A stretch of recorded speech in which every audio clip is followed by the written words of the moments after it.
Hello, welcome back to the Earle Wellbeing YouTube channel. How are we all? Keeping very well, I hope. Well, those of you who subscribe to my Earle Wellbeing magazine or perhaps follow the many social channels that we're on may have heard that I had a very special big birthday last week. Yeah, that's right, I just turned 60. So thank you very much indeed for all your wonderful, really kind messages here.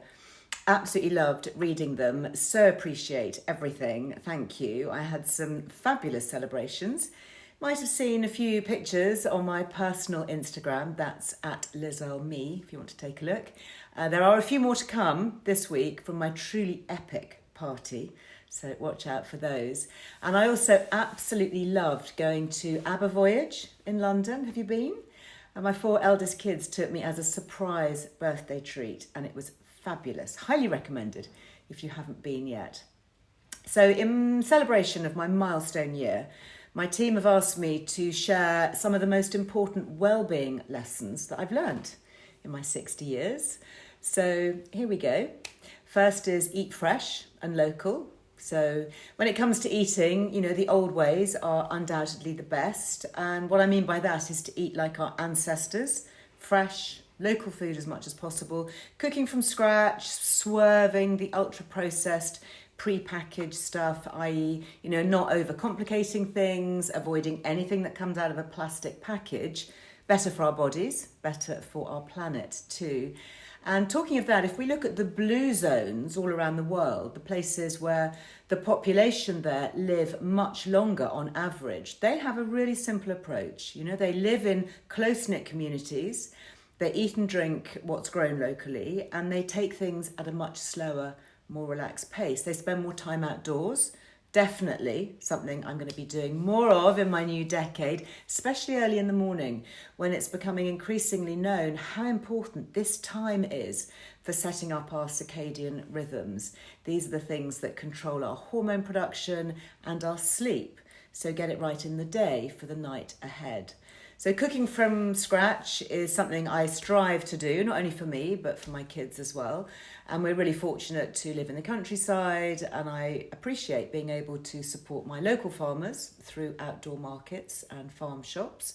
So if you're near one, or if you ever pass one, do stop off and buy, as our custom there really does support rural livelihoods as well as healthier bodies.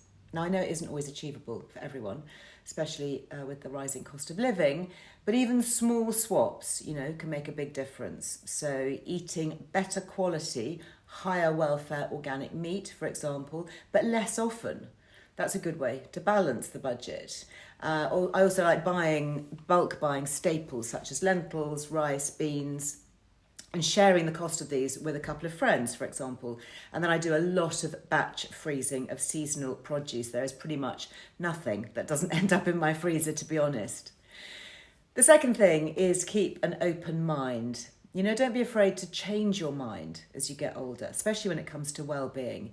For the longest time, my mantra was that we can get all the vitamins and nutrients we need from our diet, from our food. But as time has gone on, I've realised that my body really could do with additional support and some very specific, careful supplementation as I age, and that can really help. Doing the LifeCode GX Nutrigenomic test was really helpful for showing me this. So if you've got a birthday coming up, I highly recommend putting this on your wish list or treating yourself. I think it's a really good investment in your personal health. So for me, my results showed that I don't convert beta carotene from fruit and veg into vitamin A. So if I want to get my vitamin A supplies, which are really essential for things like healthy eyesight, I have to eat the animal form of vitamin A, and that's the retinol kind, because my body simply doesn't have the genetic structure needed for the conversion process, which is pretty essential information. And that's really important for anyone who is a vegan or plant-based eater. Similarly, I discovered that I don't create glutathione, and that's the master antioxidant that gives us energy and promotes better cell health and aging. So now I take it as a daily supplement, which I never used to do. I also found out that higher levels of vitamin D are needed for me, more than average, because my genes involved in the transportation of vitamin D around my body happen to be switched off. So again, I need to supplement with higher levels of vitamin D3 than perhaps you would normally think. But that's exactly right for me. Well, all this and a lot more I found out by doing the Life Code GX test.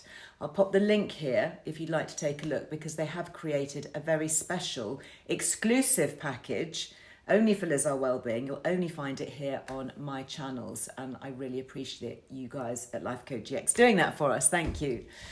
The next lesson is it's never too late.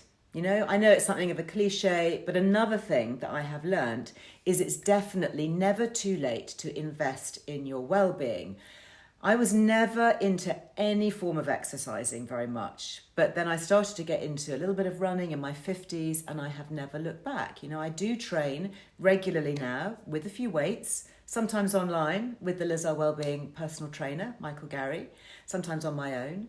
I genuinely feel better and fitter now than I did in my 30s. You know, I think my shape is actually better. I'm far more toned than I was half a lifetime ago. So if there's something that you're interested in trying, give it a go. You know, it needn't be for very much or for very long. You can do a little bit of skipping, a few squats, a few push-ups. Before you know it, your fitness levels, your strength and your shape really do start to change. Okay, another thing, don't settle for less than you deserve. Lesson number 4 is never to settle for less.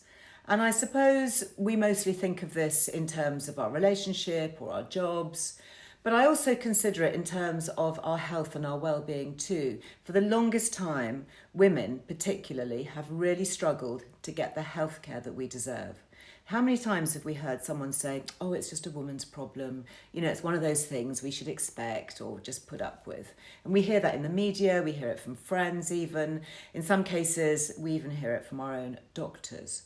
Well, I am passionate about advocating for better support for women at all stages of life. You know, whether we're struggling with PCOS, endometriosis, fertility, battling postnatal depression, juggling kids with working full-time, or seeking an HRT prescription to cope with menopausal symptoms, we all deserve better when it comes to our healthcare.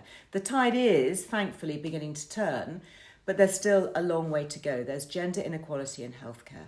So my advice, do your own research. If you're not happy with the service, and it should be a service you're getting from your healthcare provider, seek a second or a third, even fourth opinion. Your body is the only place you have to live. Your health is your life. So please do not ever settle for second best. Well, last but not least, do not cheat sleep. If you cheat sleep, you cheat yourself. I could not complete these well-being life lessons without a big mention of sleep. So important for our well-being, but often so overlooked too. Good quality sleep really does help us to stay well. We all know how rubbish a poor night's sleep can make us feel. Studies show that inadequate sleep over long periods of time does actually lead to poorer health, both physical and mental, as well as weight gain. So it really is one of the life lessons I do prioritise. Blackout blinds, earplugs, both are my saviours. And I do try and put my electronic screens down at least an hour or more before bedtime, just to give my brain a chance to wind down. Where you can find lots of really good tips for better sleep over on LizardeWellbeing.com. I'll make sure we put a link, as always, below. There you have it. The most important well-being lessons that I've learnt over my 60 years. What do you think? Do you agree? What others can you share? Love to share here. So as ever, do drop your thoughts in the comments below. Don't forget to click subscribe. And if you love this video, maybe share it with your friends so we can spread the love into the next decade and beyond. So until the next time I see you here, go very well. Bye.